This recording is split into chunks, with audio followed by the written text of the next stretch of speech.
Salut à tous, donc aujourd'hui je vais faire une nouvelle vidéo très importante.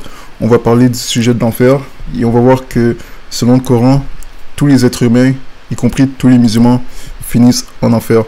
Voilà pourquoi les musulmans doivent se tourner vers Jésus-Christ et recevoir l'évangile, le vrai évangile de la grâce qui est en Jésus-Christ. Et avant d'aborder le sujet de l'enfer, on va rapidement revenir sur la dernière vidéo que j'ai faite où ça disait dans le Coran que les musulmans ne doivent pas prendre pour alliés les infidèles, les juifs et les chrétiens, mais qu'ils doivent seulement prendre pour alliés les autres croyants musulmans. On va encore voir qu'à la lumière de la Bible, c'est de la méchanceté, parce que la Bible réfute ce genre de choses, et on va voir ça dans Matthieu chapitre 5, où j'aimerais partager certains passages que j'avais oublié de partager dans la dernière vidéo rapidement, où ça dit, donc c'est Jésus qui parle au verset 43, il dit: vous avez entendu qu'il a été dit, tu aimeras ton prochain et tu haïras ton ennemi. Mais moi je vous dis, aimez vos ennemis, bénissez ceux qui vous maudissent, faites du bien à ceux qui vous haïssent et priez pour ceux qui vous maltraitent. Non, priez pour ceux qui vous outragent et qui vous persécutent. Donc dans une autre version, il dit ceux qui vous maltraitent, donc je savais ça cette version, mais voilà, il dit priez pour ceux qui vous outragent et qui vous persécutent, afin que vous soyez des enfants de votre Père qui est dans le ciel, car il fait lever son soleil sur les méchants et sur les bons. Il fait pleuvoir sur les justes et sur les injustes. Donc, vous n'avez pas trouvé ça dans le Coran nulle part. On voit que le Dieu du Coran n'est pas là pour parler de ça du tout. Et on va expliquer ces choses dans d'autres vidéos. Mais voilà, on voit que aussi que le Dieu de la Bible a vraiment beaucoup plus d'amour à offrir que le Dieu du Coran. C'est vraiment évident en lisant ces passages. Après, il dit: car si vous n'aimez que ceux qui vous aiment, quelle récompense en aurez-vous? Les publicains même n'en font-ils pas autant? Et si vous ne faites accueil qu'à vos frères, que faites-vous de plus que les autres? Les publicains même n'en font-ils pas autant? Soyez donc parfaits comme votre Père qui est dans le ciel est parfait. Et quand il dit soyez donc parfaits, il ne veut pas dire être parfait dans le sens sans péché comme Jésus, mais parfait dans le sens d'être complet. Donc voilà pour ça. Et voilà, c'est le passage que j'avais oublié de partager dans la dernière vidéo, mais ça montre vraiment à quel point c'est important de aimer tout le monde, pas seulement d'aimer son prochain, mais y compris aimer son ennemi. Parce que nulle part dans le Coran ça dit d'aimer son ennemi. Et c'est par là qu'on voit aussi la différence entre le Dieu de la Bible et le Dieu du Coran. Donc, on va tout de suite aller dans le vif du sujet par rapport à l'enfer. Je vais aller dans la sourate 2, où ça dit au verset 48: et redoutez le jour où nulle âme ne suffira en quoi que ce soit à une autre, où l'on n'acceptera d'elle aucune intercession, et où on ne recevra d'elle aucune compensation, et ils ne seront point secourus. Donc, dans ce passage, ça dit que dans le jour du jugement, dans le Coran, personne, aucune âme pourra justifier une autre âme ou pourra intercéder pour une autre âme, et à cause de ça aussi, aucune âme sera sauvée. Quand il dit ils ne seront point secourus, ça veut dire qu'ils ne seront point secourus du jugement de Dieu, et qu'ils vont tous aller en enfer. Et ça dit redouter le jour. Donc ils doivent vraiment être terrifiés par rapport à ce jour-là. C'est pour ça que les musulmans, c'est une des raisons encore pourquoi les musulmans n'ont pas l'assurance de leur salut. Et ici, après, on va au verset 123. Il dit encore la même chose. Il redoutait le jour où nul âme ne bénéficiera à une autre, où l'on n'acceptera d'elle aucune compensation, et où aucune intercession ne lui sera utile, et ils ne seront point secourus. Donc, ça veut dire qu'ils sont vraiment tous damnés. Et voilà pourquoi ils doivent se tourner vers Jésus rapidement avant que ce soit trop tard pour eux. Plus haut, il dit au verset 120, ni les Juifs ni les chrétiens ne seront jamais satisfaits de toi jusqu'à ce que tu suives leur religion. Dis certes, c'est la direction d'Allah qui est la vraie direction, mais si tu suis leur passion après ce que tu as reçu de science, tu ne rencontres Allah ni protecteur ni secoureur. Mais même si il reste dans cette direction, la direction d'Allah, la direction de Allah, eh il faut quand même en enfer de toute façon. Donc, raison encore pour rejeter ce faux évangile et recevoir le vrai évangile. Après ça, on va aller dans la sourate 46. Parce que dans le Coran, ça dit qu'ils doivent suivre Mohammed comme guide. Mais dans la Bible, il y a un passage dans la Bible où Jésus a dit si un aveugle suit un autre aveugle, ils vont tous les deux tomber dans une fosse. Et c'est ce qu'on va voir dans la sourate 46. Où ça dit au verset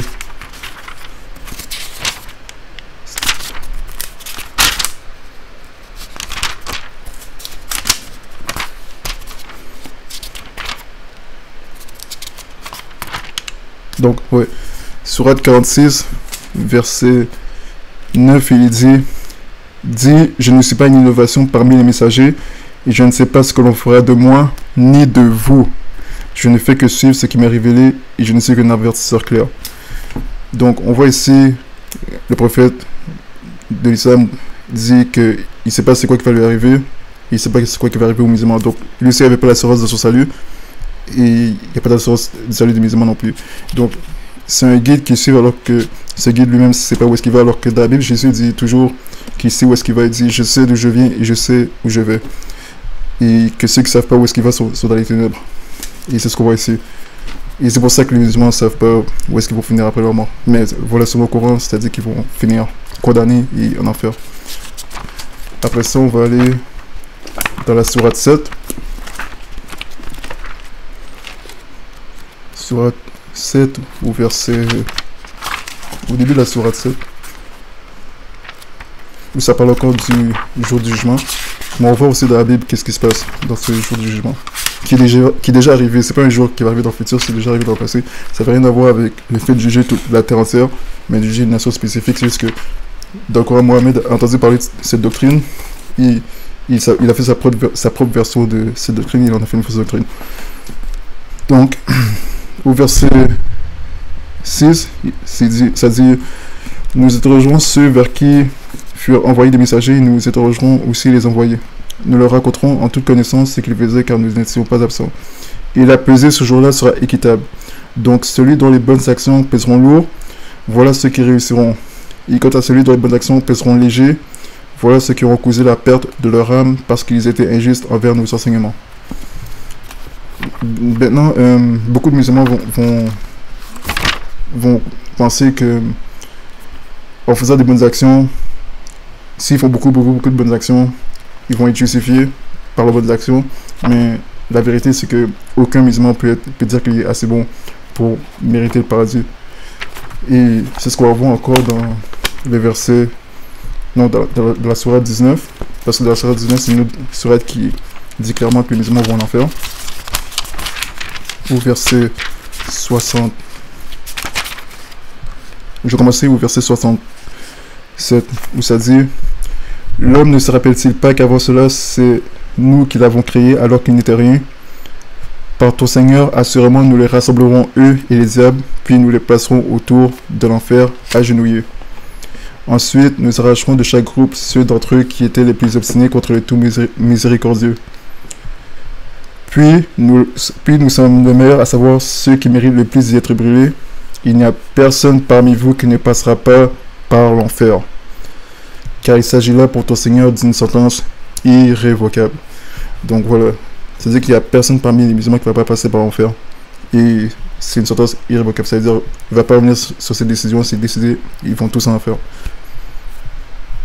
Ensuite, au verset 72, il dit « Ensuite, nous délivrerons ceux qui étaient pieux, et nous y laisserons les injustes agenouillés. » Donc j'ai entendu certaines personnes dire qu'il y a des musulmans qui vont aller en enfer, ils vont payer pour leur péché en enfer, mais ce sera juste pour un temps temporaire.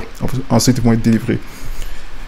Ce qui veut dire que, encore, que tous les musulmans vont en enfer pour l'éternité et qu'ils ne vont jamais être délivrés. Parce que quand ici il dit les pieux, ceux qui étaient pieux vont être délivrés.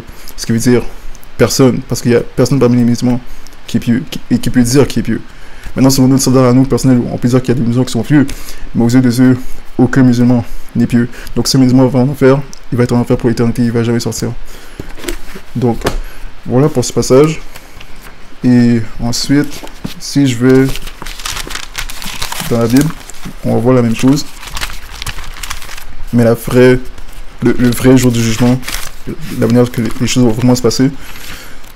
Si je vais dans Révélation, chapitre 20, au verset...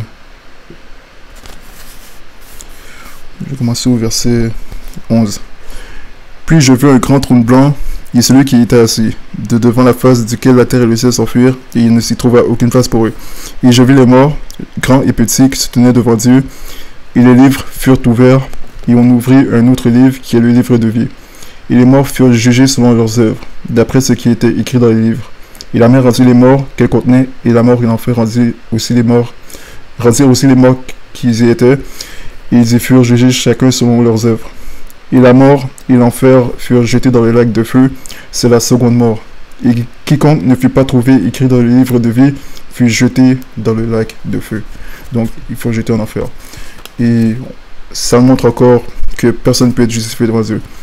Si une personne se retrouve devant Dieu, Dieu ouvre les livres, toute sa vie est exposée, et Dieu le juge selon ses œuvres, et aucune de ses œuvres peut le justifier. Et ils sont damnés à aller en enfer pour l'éternité. Donc, si tu es un musulman, tu ne peux pas te retrouver devant Dieu à vouloir te justifier devant tes œuvres, sinon tu es damné. Il faut que ton nom soit écrit dans le livre de vie, et pour que ton nom soit écrit dans le livre de vie, tu dois passer ta foi en Jésus-Christ. C'est ton seul espoir. Et c'est pour ça aussi que ça dit dans un passage dans Actes, chapitre 4, au verset 11, par rapport à Jésus, ce Jésus est la pierre qui a été rejetée par vous qui bâtissez, qui a été faite après ce pas de langue. Il n'y a de salut en aucun autre, car sous le ciel, il n'y a pas un autre nom qui ait été donné aux hommes par lequel nous devions être sauvés. Donc voilà, le salut est seulement en Jésus-Christ. Il n'y a pas de salut dans le Coran. Et c'est aussi là qu'on se demande pourquoi est-ce que le Coran parle du diable si le Dieu Allah dit ouvertement que tous les musulmans vont en enfer. Quelle est l'utilité du diable dans le Coran? Parce que dans la Bible, ce que le diable fait, c'est qu'il crée toutes sortes de mensonges pour amener les gens en enfer, tout en leur faisant croire qu'ils vont finir au paradis. Il leur dit toutes sortes de paroles trompeuses, crée toutes sortes de fausses religions qui vont leur faire croire qu'ils vont aller au paradis, alors que ces gens, dans leur ignorance, ne savent pas qu'ils vont finir en enfer. Or, l'islam, c'est la seule religion que j'ai vue jusqu'à date qui dit ouvertement à ses adhérents qu'ils vont finir en enfer. Donc, je vois pas l'intérêt de parler du diable dans l'islam si Allah dit ouvertement déjà que tous les musulmans vont en enfer. Mais je vois un passage dans la sourate 7. On va aller dans la sourate 7. Non, finalement, on va aller dans la sourate 35. On va voir quelques passages sur le diable dans le Coran. Non, pardon, sourate 31. Où ça dit, au verset 21. Sourate 31. Au verset 21, ça dit... Et quand on leur dit, suivez ce qu'Allah fait descendre, ils disent, nous suivons plutôt ce sur quoi nous avons trouvé nos ancêtres. Est-ce donc même si le diable les appelait au châtiment de la fournaise? Donc, le diable les appelait les musulmans au châtiment de la fournaise, mais le Dieu de l'islam les envoie ouvertement au châtiment de la fournaise. Donc, je vois pas l'intérêt de dire ça. Je vois pas les utilité. Je vois pas quoi ça sort. je vois pas pourquoi ça dit ça alors que... Dans l'autre, on a vu les passages où ça dit que tous les musulmans sont damnés, de toute façon. Après ça, si on va au verset... Si on va dans la sourate 5, verset 96, donc ça parle encore du diable, où il dit, au verset 90, où les croyants, le vin, le jeu de hasard, les pierres dressées, les flèches de divination ne sont qu'une abomination, œuvre du diable. Écartez-vous-en afin que vous réussissiez. Le diable ne veut que jeter parmi vous à travers le vin et le jeu de hasard, l'inimitié et la haine, et vous détourner d'invoquer Allah et de la salat, allez-vous donc y mettre fin. Et dans le paradis, dans l'islam, c'est beaucoup de ces choses-là qu'on voit. Le vin et aussi l'abondance de vierges et toutes ces choses. Et c'est avec ces choses que le diable avait voulu tenter Jésus dans la Bible. Et Jésus a rejeté toutes ces choses. Mais on voit que le diable veut tenter les musulmans avec ce genre de choses. Mais c'est le même genre de choses que Allah, le Dieu du Coran, promet aux musulmans en récompense pour leurs œuvres. Donc les deux offrent la même chose. C'est juste que le diable c'est pour un temps, alors que le Dieu de l'islam c'est pour l'éternité. Et on voit que c'est une fausse promesse. Si après on va à la sourate 4, au verset 118.